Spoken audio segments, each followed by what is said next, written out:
Welcome to EVONA Origin Stories, the space podcast where we look to bring you extraordinary leaders from within the sector and their fascinating stories of early life, career, and how they broke into the space industry. Today's guest wanted to be a farmer as a child. As a teenager, she decided to make her farm on Mars, and today that is still her goal. Taken practical and fascinating steps in realising this dream. She has worked for space startups and taken part in various missions to mimic life off Earth. She is a creative, inspirational and compassionate leader, often involved in volunteering. Missions including replicating life on Mars and life on asteroids. This lady has no boundaries in pursuing the seemingly impossible. Ladies and gentlemen, today's guest is Megan Kane. So thank you so much for joining us, Megan. Thank you, Chloe. Thank you, Tom. I'm really excited to be here with you today. Us too. Just to jump straight into it, we've just been preparing a few questions really, just to try to bring out your path into the space industry. So to get started, Megan, I think it'd be really fantastic for you to tell us your story, like a film. So how did you get into the space sector? So I have a very interesting route into the space sector. I didn't actually start out with that being my goal. My original goal was to be a farmer. I mean, I was always fascinated by space, used to look up at the stars and look at the moon, Mars. I went to space camp as a kid, but my decision to go to Mars started when I was 15, almost 16 years old, when I was going to high school, or secondary school, as you call it in the UK. And we watched this documentary on NASA's planned 2020 mission to Mars. And with that planned 2020 mission to Mars, I saw that footage of what it would be like to be on the red planet. I knew that's where I was going. That's where I wanted to go. One of the other things that fascinated me as a kid was the explorers, people who went to new places and did new things. The explorers who explored America, the South Pole, all that was fascinating to me as a kid. So I thought that would be amazing. When I was almost 16 years old, I made the decision to go to Mars. So at 16, with your friends, how did they take the news? So my friends and family, I didn't tell them right away. Okay. The only person I told right away was my instructor, who had shown us the presentation at school.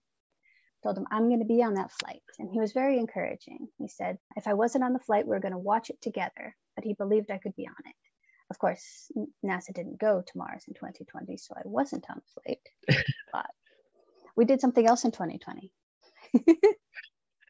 Absolutely. So you're at school, you were 16, you made this choice. What were like the life sort of moments do you feel that put you on that path? Because it's obviously quite a specific interest or endeavor. I'm not entirely sure which things before that put me onto the path.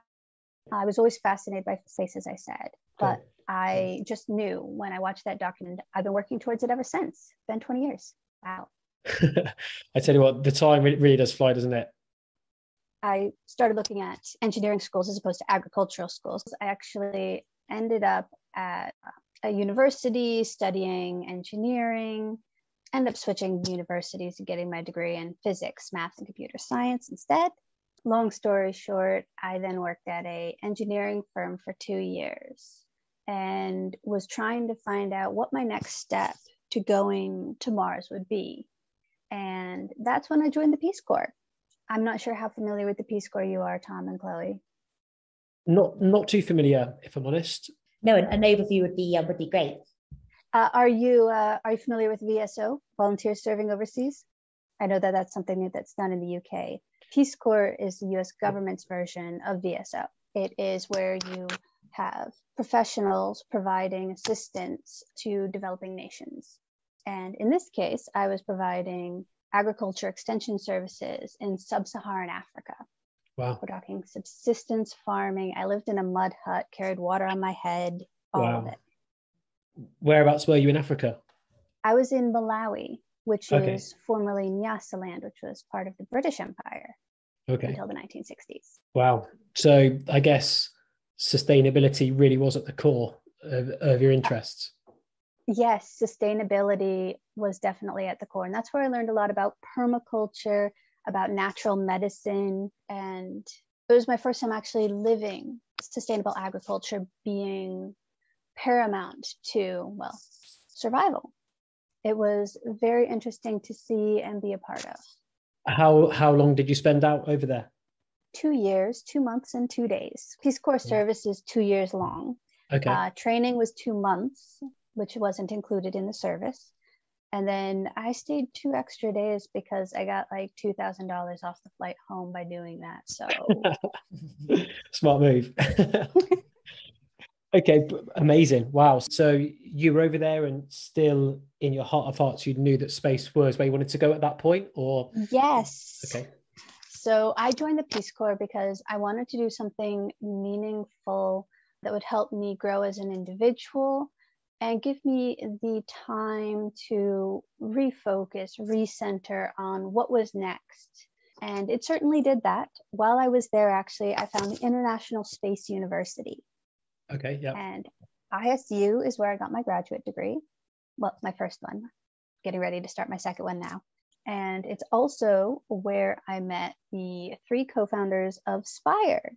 Ah, right. Okay. Yeah. We know Spire well. Awesome business. Awesome business. I was employee number 7 at Spire. Right after they raised their seed round, I'd emailed Peter a couple of weeks earlier. Then he emailed me one day on a Thursday, would you maybe kind of want to come out and work for us? I'm like, sure. So I started work the next Wednesday in San Francisco. I'd been living in Illinois at the time. That's where my family's from. Okay. So when I got the job offer in my email, I didn't respond until 2 p.m. the next day, but my response was, my flight gets in Tuesday at 8 p.m. I'm staying in Palo Alto. When do you want me to start? So that was how I accepted my job offer there. And what did they say? The next hour, or? They said, oh, Palo Alto, give us the address. We'll pick you up in the morning. Awesome. Nice. So you're employee number 7, did you say, in Spire? Okay, wow. Yep. Because they're obviously, I think they're like 300 people plus now or so. I'm not sure how many people exactly, but they are growing, and they're growing quickly. They're actually going public, which is exciting. Yeah, it's I'm a really SPAC, isn't it? about that. Yeah. Is it another SPAC? Yeah. There's been lots of SPACs in the space industry, which is another story in itself. So much growth. That is totally a different story. Yeah, indeed. Yeah, indeed. Cool. So employee number 7 into Spire. So that must have been a bit of a dream come true, or, well, yeah, and a whirlwind. It was a bit of a dream come true. Yes. I was so excited to finally have a job in the space industry. I had had an internship previously when I was at ISU working at Johnson Space Center. But this is my first real job in the space sector. And from there, I started as employee number 7, built up a lot of different processes, was in charge of export control, building out all of the operations side of the business at the time.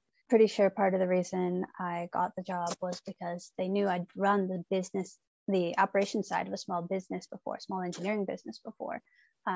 Just after I got out of university, I worked for 2 years at an engineering firm. And while I was working there, I learned everything you need to know about making sure payroll happens and leasing offices and maintaining them and everything. Yeah, I started out as the office manager. I quickly dropped the office part of my title when I started dealing with federal regulators. I just put manager, even though I was employee number 7, and the only thing I was managing was everything I was doing, not anybody. That came later. So quite a broad role, I guess. Very much the case when people are going into startups. You have to have lots of different skills and wear lots of different hats, don't you? Yeah, you do. You do, definitely. And I'm a generalist. I'm not a specialist. So it's always been a challenge for me to figure out, where does a generalist fit in the space industry? Where do I fit in getting things to the point where you need a generalist? Because when you go to another planet and there's like 4, 6, 10, 20, a limited number of people, yeah, generalists are really useful because, I don't know, I can figure out the coffee machine, hotwire a generator, or, ramifications to the business of any particular legal regulation you want, kind of whatever needs done. Of course. So you went into Spire, and what's next in the story? So yeah, I was one of the founding directors at Spire UK. It was a whirlwind getting that office up and running. So exciting to help set up the world's most complete and largest CubeSat manufacturing and test facility in the world. It was quite exciting, and I really loved living in Scotland. After I moved back to the States, I was involved in an awesome project with NASA, actually. I don't know if you're familiar with the NASA's Hera project, Chloe. I am, but I think for the benefit of our listeners, it'd be really great to get a bit more insight. All right, so Hera stands for Human Exploration Research Analog. It's a NASA experiment using the same facility that was used in Mars Desert Rat, the Deep Space Habitat Program. You can actually look it up online. You can do a virtual tour of it. It's a 2-story cylindrical building that's hosted at Johnson Space Center. It's smaller than a small flat or apartment for those not in the UK. And there were 4 of us in it for 45 days in my mission. I was part of the Hera 15 crew. We based our logo, which I drew myself, off the Apollo 15 logo, which was really cool. Awesome. I actually drew that while I was at the International Astronautical Congress in 2017 in Adelaide, because they said, we want a logo. I'm like, I can draw a logo. So I drew a couple of options, and they liked that one. So I finished it up, and that's what we did. We've got patches and stuff. It's really cool. But the mission itself was 45 days, simulating a 700-day mission to an asteroid. And my favorite part about that was the EVAs. We simulated the EVAs by going into our airlock and putting on a virtual reality headset. So part of the testing, getting ready for the campaign, was to go through the test to see if you get dizzy on virtual reality, which I don't. Virtual reality is just fun. So we did virtual reality for like 2 or 3 hours every other day, sorry. And we did missions out to the asteroid where we docked and left from a virtual surface exploration vehicle, SEV. You can see images of what the mock-ups look like and the prototypes look like on the NASA website. If you look up surface exploration vehicle, they're really cool. I've actually gotten to ride in one in real life. I don't have any pictures of that though. But we did missions out to the asteroid using virtual reality. So headset, controller. This is where video game experience comes in really handy when going into the space industry. You probably didn't know that video games were a valuable skill set. No, but we certainly do now, and that will be music to a lot of people's ears, I would imagine. Yes, it will. It's becoming more and more useful of a skill to have. I mean, it's useful in construction even. The engineering firm I worked for, Feezer, before I first got out of school, is a landfill engineering firm. And now, instead of having to learn complicated driving mechanisms for a lot of construction equipment, they hand new people the controller and they take to it, and in like 10 minutes, they know how to operate this heavy machinery because it uses a video game controller, which they've been using since they were kids. Common interface. It's amazing. That's really, really, really interesting. I never would have thought when I'm at home and I'm having a game of FIFA that one day that could land me on Mars potentially. No, but yeah. all jokes aside though, you are right. And that's a really interesting point, especially I think people might think that there's a bit of a gap between, playing a video game and then ultimately being able to control something else. But actually, if you use the same controller, like you say, the amount of links that the brain will make up, that's fascinating. So Megan, how did you get involved with the Hera Mission? So I got involved with the Hera Mission because I randomly Google human spaceflight experiments. Probably not what most people Google randomly, but it served me well. I actually found the link to the NASA bed rest study. The last time I had looked at it, it was over. I clicked on it to see if they were starting another one. And that's when I saw the Hera information. I read it, I applied, and then I told my boss I applied. And I told our CEO, because I was still at Spire at the time. This is early 2017. And my boss, who was our general counsel at the time, was like, okay, just make sure your work is done and let me know if you actually get it. Peter, the CEO, was ecstatic for me. He's known that it's my goal to go to Mars since we met in 2011 at ISU. So was almost more excited about the mission than I was, which was great. That's the sign of a good boss, to be fair. Yes. So they were very supportive, and I went through all of the precursors. So you have to fill out an application, then you have to do a physical, get a psych eval, motor skills, things like that. And then I thought I hadn't gotten selected for the October 2017 crew because it was already August, and they said they'd give me 30 days notice. Well, apparently they meant 30 days before we go in, because I found out 3 weeks before I needed to report that I'd been selected. This is while I was at IAC in Adelaide. And my boss had already assumed that, oh, you didn't get this one, it'll be the next one at the earliest, because they were doing one each quarter. And I had to email and go, so I just found out that they want me in Houston. It's like, well, do you have everything set up? I said, almost, but we've got 2 weeks of training too, so it'll be fine. But it was really exciting to be a part of research on how we're going to live in orbit or on another planet. So exciting.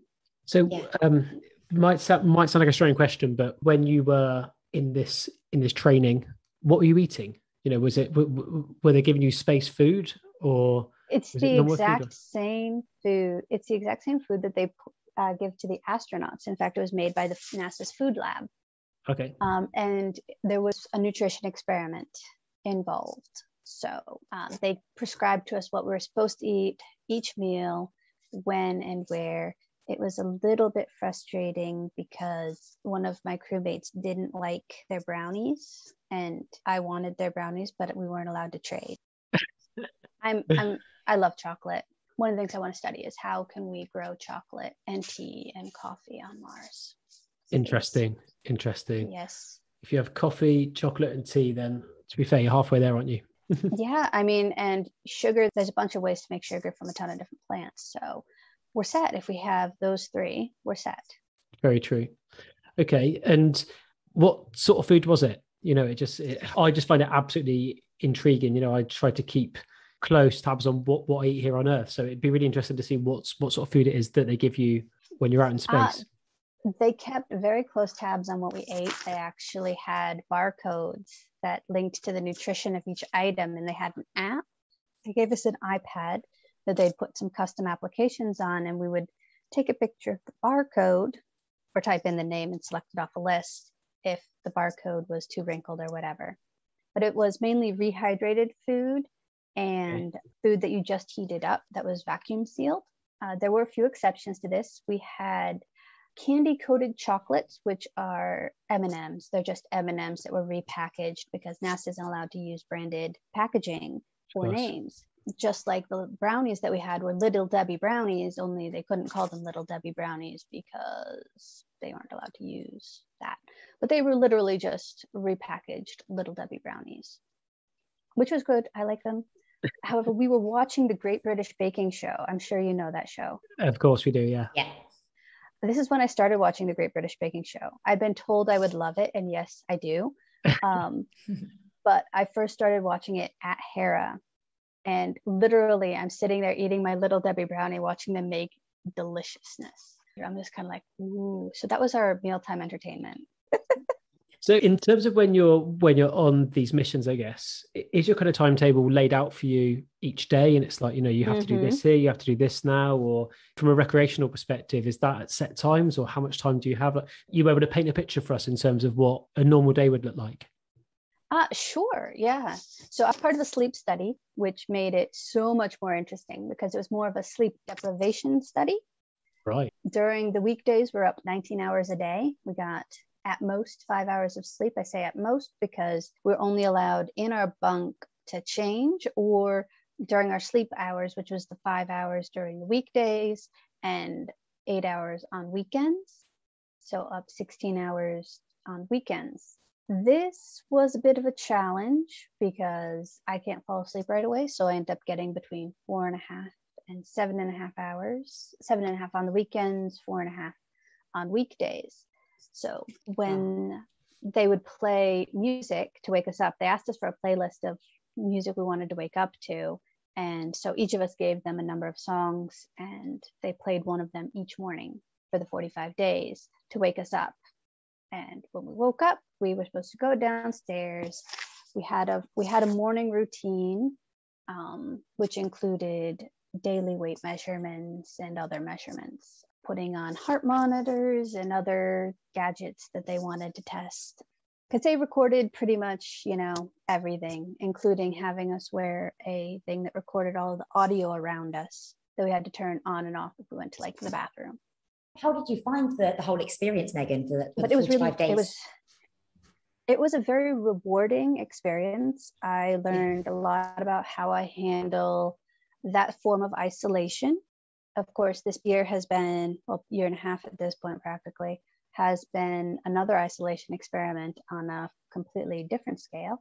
Forced socialization was one of the most challenging parts of the Hera mission because of the sleep study. I couldn't retreat to my bunk and spend some time with just me.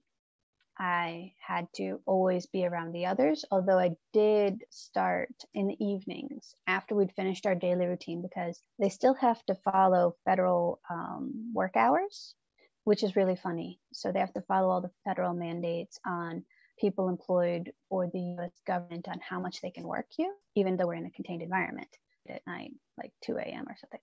So I would spend that time doing artwork and watching videos on my iPad because they had Netflix. So I watched 8 seasons of Supernatural in those 45 days. 8 seasons. What about music? And did over 50.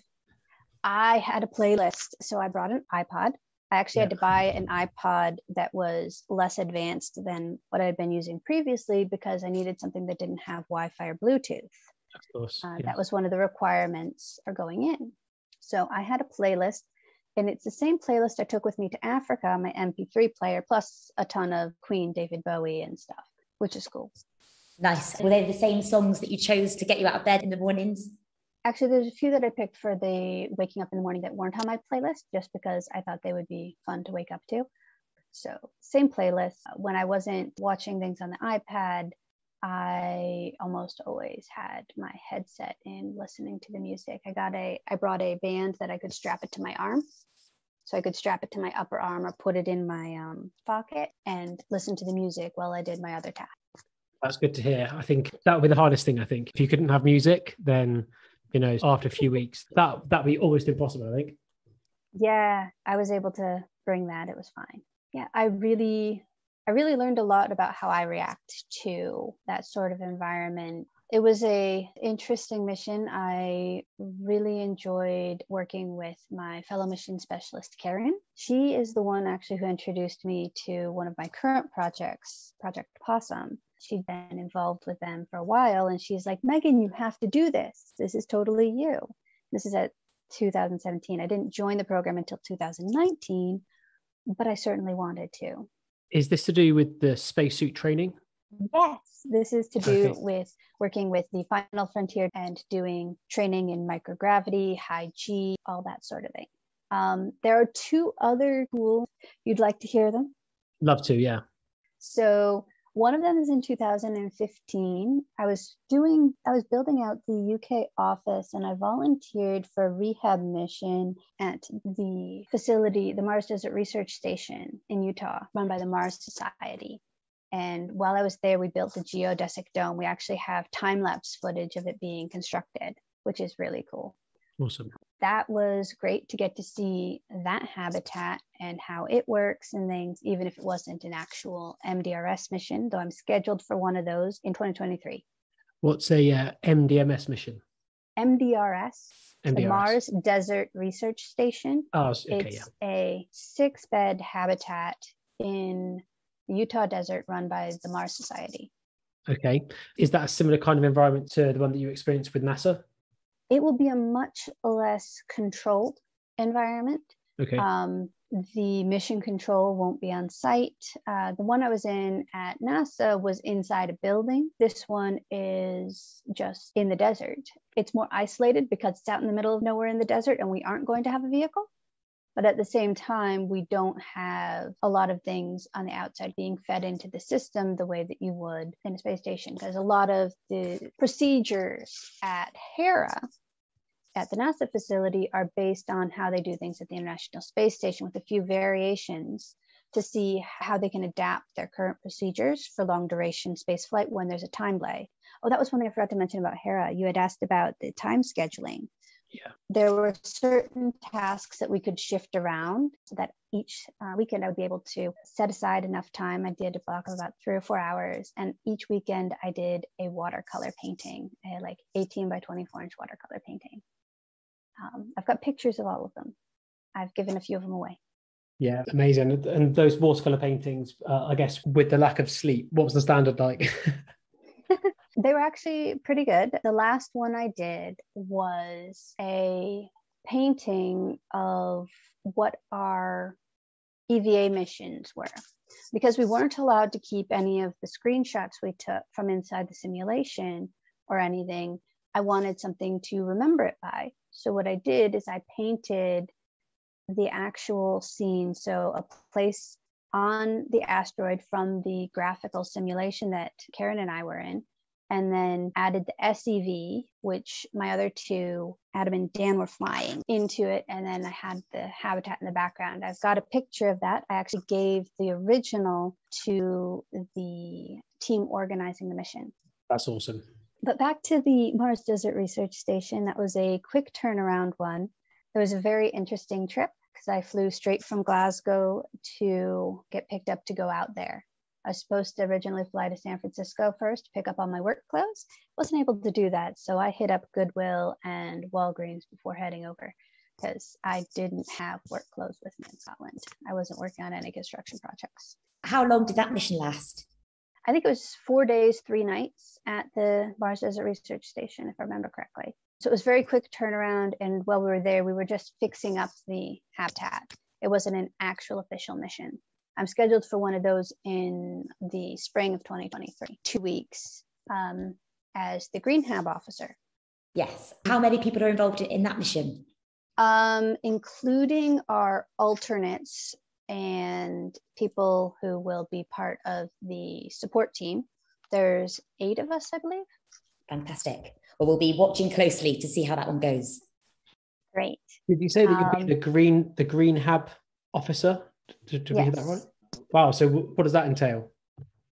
That entails making sure that the greenhouse is operational, that will be taking care of the plants, harvesting any food, running my experiment. I'm hoping to get in touch with some of the people from earlier in the mission and see if they would be willing to start a couple of the things that I wanted to continue. My focus will be on germinating and maintaining luxury crops. So what we were talking about earlier, tea, cocoa, and coffee in a contained environment. So that's what I wanted to do for my Green Hab project.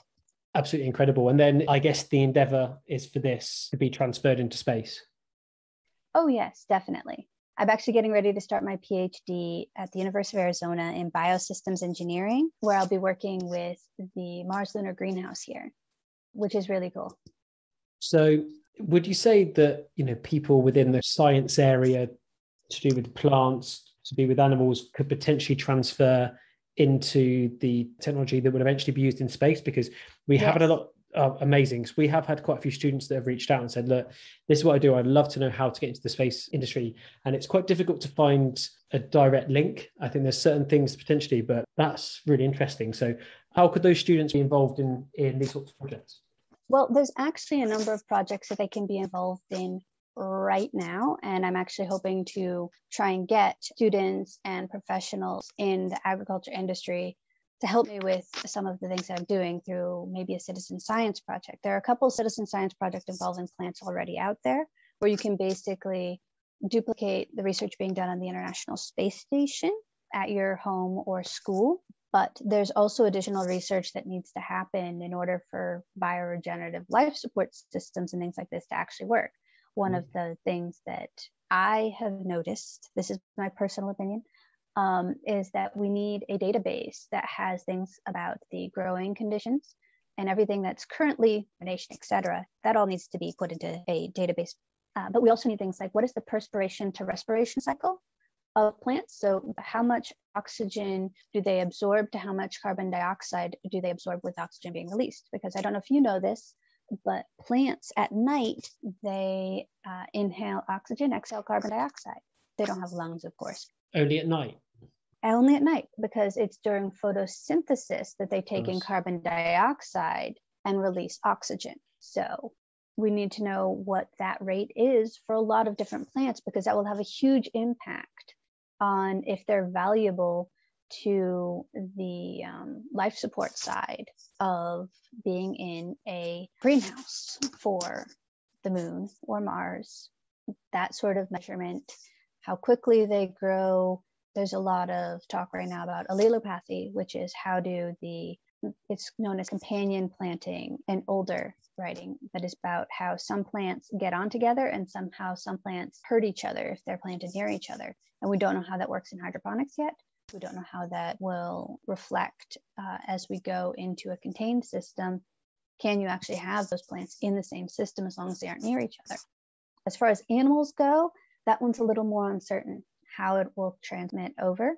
I do think that we will eventually be able to bring animals to the moon, Mars, but it will be a while, I think.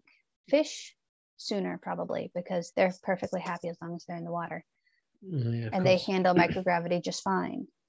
Animals, it's a bit more of a challenge. Although they're working on 3D printed meat, which is really cool, which would allow us to have a more stable diet without needing to bring the animal with us. Very interesting. Potentially something that could be used here on Earth as well. Yep, definitely. In fact, it's being initially used here on Earth. I think there's one company that makes 3D printed hamburgers. I think I've heard about those guys. There's talk of 3D printed pizzas as well, which would be very upsetting for me because I love making pizzas.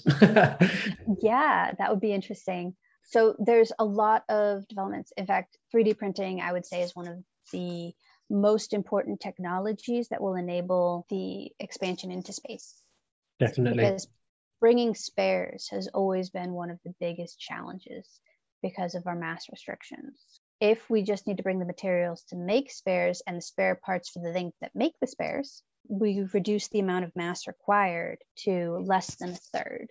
Absolutely. Yeah. I mean, it's the only way to really sustainably manufacture at scale on the different planet, surely. Otherwise, how are you just going to transport everything there?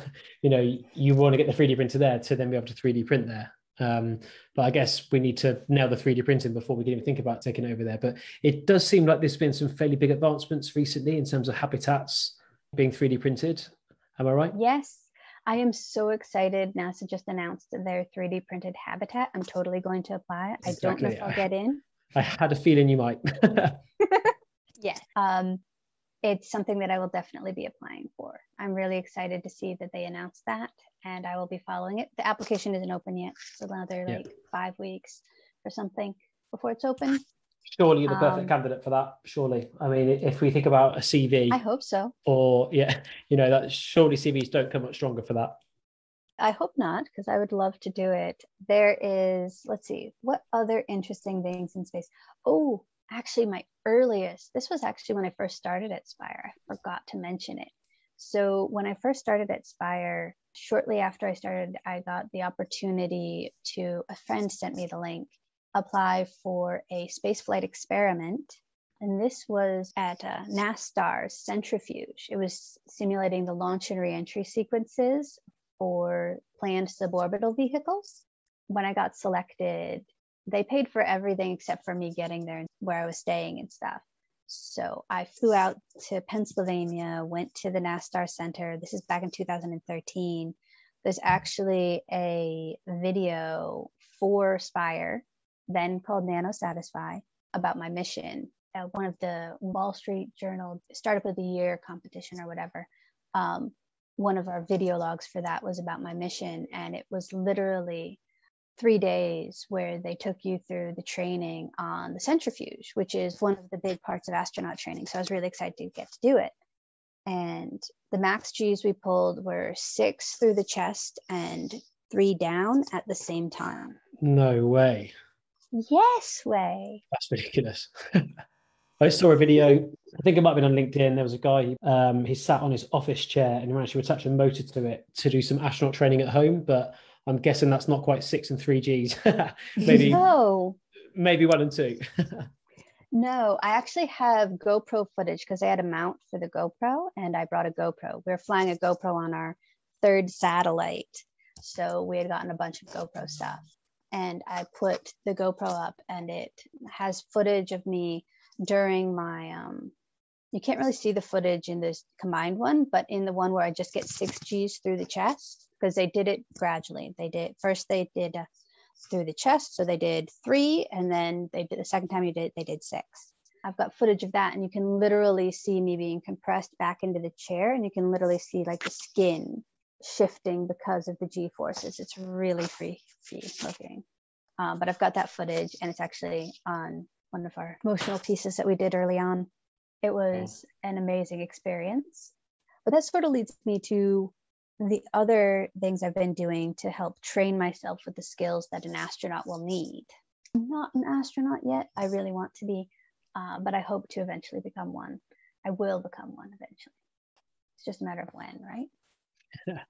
Yeah. So, well, first of all, you're absolutely right. Mindset is everything. If you truly put your mind to something, you truly believe that you can achieve it, then you really can. And speaking to lots of founders of space businesses, this is the main thing, really. If you have an idea, you just need to really believe in it and you just really need to go for it. So it's amazing to hear that you're of that mindset. So we hope to see you being an astronaut one day. But what would you say are the current activities that you're doing then to really maximize your chances? One of the things that I am doing, and this is one of the biggest projects that I am involved in, is Project Possum. We're rebranding. It's IIAS, I think. I forget the new acronym. But Project Possum does basically training that simulates what astronaut candidates go through. And we do this in conjunction with Final Frontier Design. So we get to work with spacesuits. The Final Frontier Design has EVA, so extravehicular suits, and IVA, intravehicular suits. Okay. I've mainly worked with the intravehicular suits. I've actually got some really cool photos of the testing that I've done with that. The first thing I did was water testing of suit back in 2019, which was amazing. What did that entail? Before you're allowed to do the testing, before you've been allowed to go into the class, you have to have initial scuba training. So I went through the pool portion of the PADI scuba certification, learned how to breathe underwater using the thing. After we did that, we went to Survival Systems, which is a cool facility in Groton, Connecticut. They've actually used it in films and things. It's really cool. We trained with some defense force, was a foreign military group that came in to do their training for what to do if you're in a airplane or helicopter and it ditches into the ocean. So the first thing we had to do was our sea survival training. It's set up like you're in an airplane, and then they say ditching, ditching, ditching, turn off the lights, and you go into the water and you have to unbuckle, open the door, and get out on the breath that you took as you were ditching. Oh my God. Wow. That is a thing of nightmares. They start it gradually. They have people down there that have bottles of oxygen to give you if you need them. But the first time they do it, they have the door open. They have the emergency door open. So all you literally need to do is find the opening, undo your belt, and go out. And the next time you have to then open the door, undo the buckle, go out. The third time you have to cross to the other side of the compartment. You have to mimic it. You can't get yours open. You have to go to a different exit. And the fourth one, you have to go to a different exit and open the other exit's door. They do it gradually, but we did it 4 times. And you have to pass all 4 in order to do the actual training course where you use the suits in the water. It was really, really interesting to do. We were simulating a water landing via parachute, and then we simulated a water landing with the Orion capsule. We have a mock-up of the Orion capsule that we used. But the first thing we did was the parachute. They literally strapped you up on risers. They had someone who had actually done parachutes in, I can't remember which war he was in, but he did parachutes and he made sure we were all strapped in properly, got us all harnessed up. They strung us up by the risers and we closed the helmet. We turned on the oxygen, gave a thumbs up, and they dropped us in the water. And we had to get up. And then as soon as we dumped in, the scuba divers they had in the pool with us covered us with the netting from the parachute, covered us with the parachute, like the parachute had come down on top of us when we landed in the water. And we had to get out from under it and into a raft. It was fascinating because one of the things you could do is need to parachute down and then get into a raft. I believe my mind's just been blown really. I didn't even know that these sorts of programs existed. Yep. You know, these are life-changing skills here, all for an incredible course as well. So where would somebody even start to be able to look at one of these courses or to be enrolled? Project Possum runs a candidate class, usually in the spring and fall. Obviously, last year was all messed up. And after you've done that, you can enroll in any of the other courses. There are, because it's based in the US, there are a few restrictions on who can do what. But in general, it's open to any nationality around the world, as long as it doesn't violate US law. How long do the classes normally last? A few days. So a few days to a week, typically. The second set of courses I did, which after the water landing, was the microgravity. Now you don't get to fly in the suit the first time you do the microgravity, which is parabolic flights, which we do with the Canadian Research Organization up in Canada. And the first time you do it, you don't get to fly in the suit because they don't know if you're getting it motion sick and they don't want to have to clean the inside of the suit. So the first time you do it without the suit. And I've got some really cool footage. I actually did an experiment for one of my friends, Erin from MIT, and where we did video of pouring water between 2 things during lunar gravity, because lunar gravity, water behaves so much differently than it does in microgravity and than it does in Earth gravity. In what way? So I guess, how would you explain it to somebody that... It kind of goes, it's like this really viscous loop. You know how molasses moves really slow? Yeah.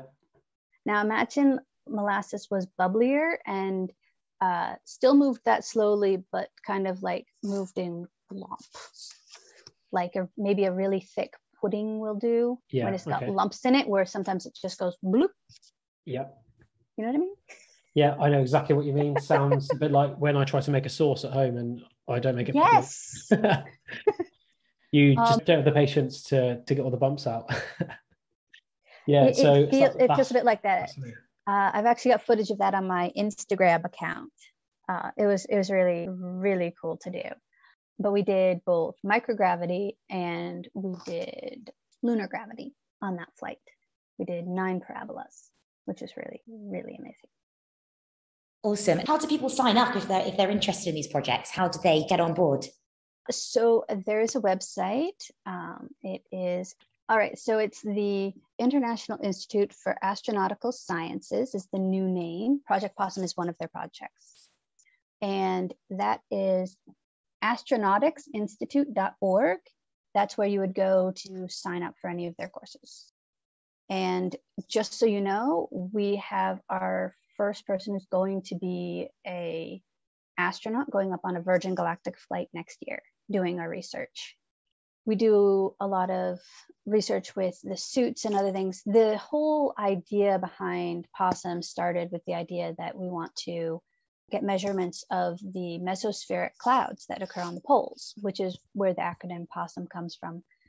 But Okay, the awesome. vehicles would be the ideal measure those clouds about them. Whenever they appeared, they would reschedule the shuttle missions, for example, but we don't know a whole lot about them. And sounding rockets can do a little bit, but balloons don't go up high enough to get there. It's right below the line into space. So suborbital vehicles are perfect. You can get a minute or two of exposure to the correct area where you can take footage, take samples, things like that. That is one of the areas of research that is what started the whole thing, because they're like, okay, if we're going up in these suborbital vehicles, we're probably going to be in spacesuits. So how do you operate the mechanics while you're in a spacesuit? Well, we should find a spacesuit. They found Final Frontier Design, worked with them, and started doing testing with them on those because they need to better understand the suits and how you can operate in a suit in microgravity.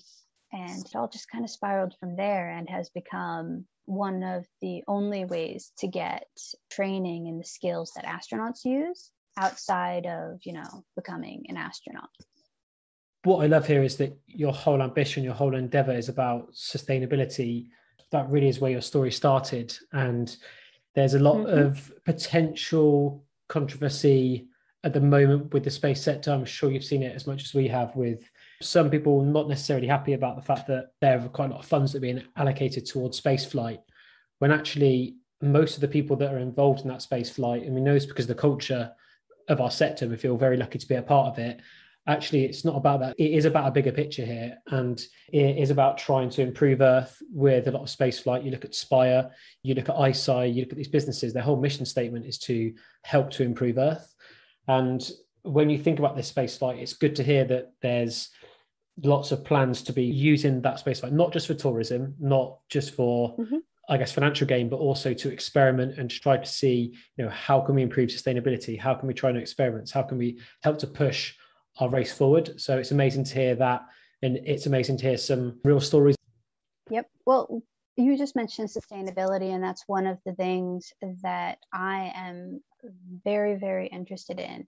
Going to Mars, I need to be able to have a sustainable facility on Mars. But what that means is every bit of research done for how can I create a stable, contained biosphere or ecosystem, all of that has relevance here on Earth. In fact, I was looking at what correlations there could be between the research I want to do and Elon Musk's X Prize that he put out for carbon removal, because the two are intrinsically linked. Removing carbon from the atmosphere is one of the key elements of a bioregenerative life support system. So the same thing that we need to do here on Earth, which is remove the greenhouse gases so that we have enough oxygen, we don't have too much carbon dioxide in the atmosphere for us to breathe, is identical to what I need to do on a much smaller scale. I'm hoping with this X Prize and things, that means that there will be more research funding for how do you make this into a broader application, because space is a niche application, yet so many of the technologies developed for space have influenced the entire world. Take baby formula, for example. Did you know baby formula is related to space? You know what? I had actually heard that somewhere, yeah. One of the supplements, one of the additive supplements in all baby formulas now was developed by NASA in an attempt to develop a food supplement for astronauts to help prevent the decalcification of the bones on orbit. It didn't end up working out for that, but my goodness, it's good for baby formula. Absolutely. When you add into that as well, I think there is, I guess, a prestige that you see from lots of companies where they say, this was originally developed by NASA, that then becomes a part of their product. So I really hope that that prestige of space technology being used on Earth, I hope that doesn't end effectively, because firefighters are safer because of space research. A lot of the work done in the heat shields for Apollo, Mercury, Gemini, and later has been turned into things that can be used to protect firefighters. The newest generation of, it's astounding. The types of things that the offshoots from space research are immense and touch every part of our lives. They do. And so many people don't realize GPS is space. I know. That one has always boggled my mind. I'm like, you need 4 satellites in communication with your cell phone in order for your GPS chip to work. You knew that, right? I tell you what, I was thinking just the other day, actually, there's a business now, they're called Link, based in Church, actually. Basically, their mission statement, again, is to make sure that nobody ever is really in trouble here on Earth again because they couldn't phone for help. So they are effectively finding ways to allow your cell phone to communicate with the satellite. I was literally thinking the other day, there was something in the news about somebody that got trapped. So again, absolutely, like that sort of technology for your everyday person is going to be an absolute game changer. Oh, yeah. One thing that OneWeb and what's the other ones? Starlink, that both of them are promising is internet connection and or cell service everywhere.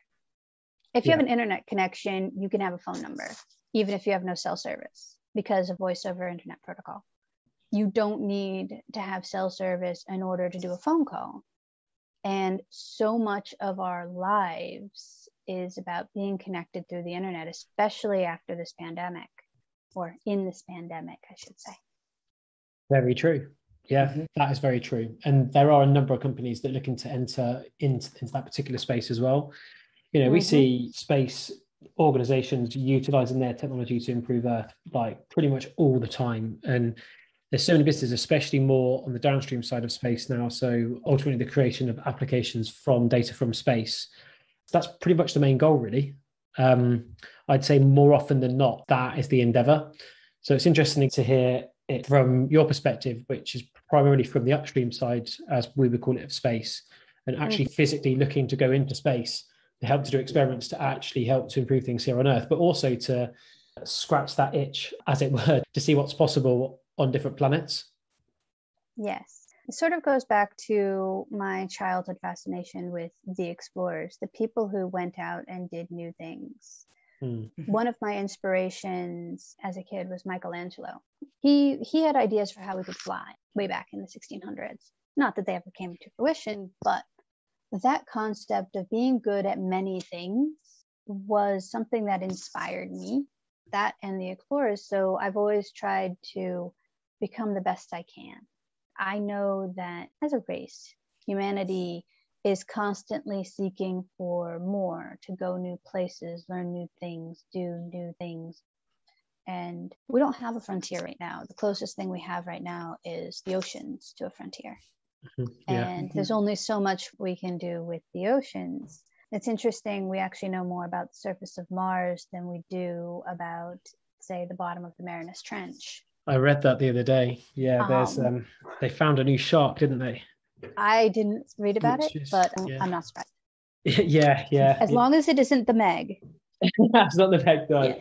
No, but it looked pretty scary. It was like a translucent shark way down deep. So yeah, absolutely right. And you know, it's obviously a very different subject, but there's been these UFO sightings that have been cited by some very reputable people now out in the far parts of the ocean. So again, you know, that just backs it up. There are parts of the ocean that we know nothing about, but then there are parts of planets that we seem to know a lot about. Yep. But again, you know, as long as there's people like yourself out there that keep looking for new things, then the world will continue to be a great place for us. I concur. Going back to what you mentioned around kind of your inspiration, I think you kind of running through your story today and the research that you've been involved in, I think that's going to inspire a lot of people as well. To kind of ask a bit of $1 million question in terms of kind of your insight. I mean, what advice would you give to anybody wanting to enter new space? I would say figure out what your passion is, what it is you're good at, and then look at how that can be involved in space. For example, I have my goddaughter is interested in welding. And I was like, welding is awesome. We need welders. Just because you go after a profession that seems very mundane doesn't mean that it's not going to be extremely relevant to the space industry. So if you're good at something and you enjoy it, pursue that and then look at how that can factor into the space industry. Don't just go into something that you're not a good fit for because you think it'll get you into the space industry. That's not the way to go. Very, very, very wise words. Yeah. And I think just a couple of that, something that you mentioned quite a few times is don't be afraid to do multiple things at once. You know, I think a lot of your success, especially you mentioned when you're going into Spire, was that you'd worked on lots of different things at once and you weren't afraid to pick up new tasks. And I think a lot of the new space companies that we work with, they do need people that can wear different hats. They do need people that can look at different jobs. And I think, you know, provided that people have the passion to enter, like you say, then whether you find your niche or not, you know, just don't be afraid just to give it a try. Yeah, when I was setting up the UK office for Spire, when I interviewed people for positions like our hiring manager, our head of logistics, our office manager, all of them were a little bit shell-shocked that they had the opportunity to even interview to do space. They're like, but I just do this. Yeah. I just do that. Like, I didn't realize you could go into space for that. Similarly with accountants. Yeah. Some of the lawyers that I've spoken with, they're like, we can get into space that way. I'm like, yeah, totally. Going to be a big demand there, that's for sure. Oh, a huge demand. Yeah. So it doesn't matter which part, highly skilled or a trade or what you go into, we will need someone who does that. Because even if you go into, say, construction where you build buildings, you still need to build a launch pad. You still need to build the facilities to house the rocket, to fabricate the parts for the vehicles. You need welders to put them together. You need electricians, HVAC. Do you know how to liquid nitrogen cool a fuel tank? I certainly don't. I know the basics, but I couldn't do it if you asked me to today. I could look it up and give it a go, but someone who specializes in keeping things cool would have a much better chance at understanding it than I would.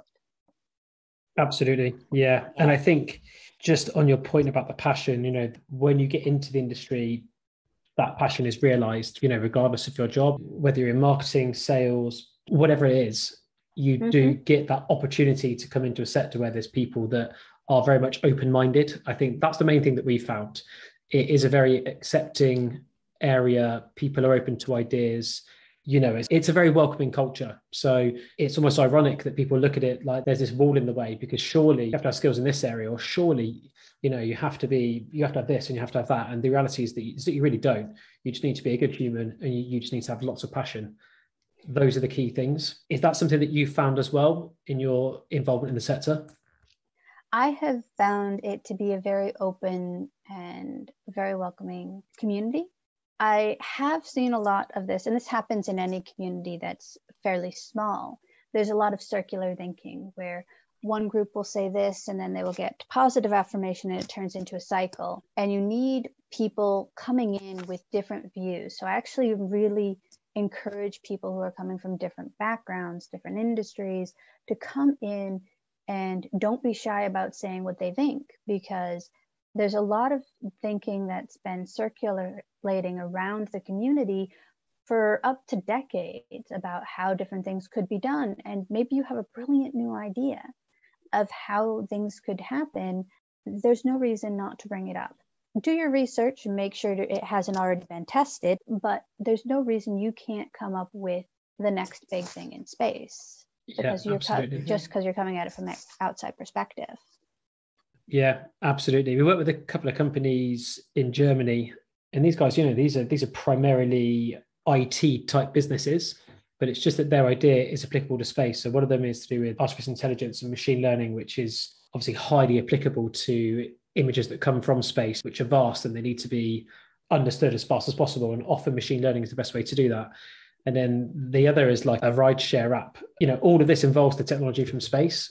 So again, there's this big migration in, and there's this big opportunity to leverage the information, the data from space to grow a fascinating business. There's ample opportunity out there at the moment for sure. There definitely is. And you can come at it from any direction. It's actually one of the things that I highly encourage people to do. If any of your listeners want to get in touch with me, they can. I think you have my contact information. And of course, my name is my website. It is indeed, yeah. So it's very hard to miss.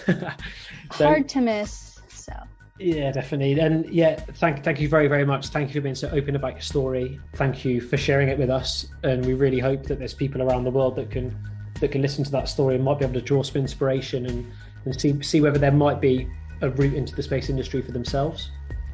So thank you very much for your time. Thank you for having me. It's been a pleasure.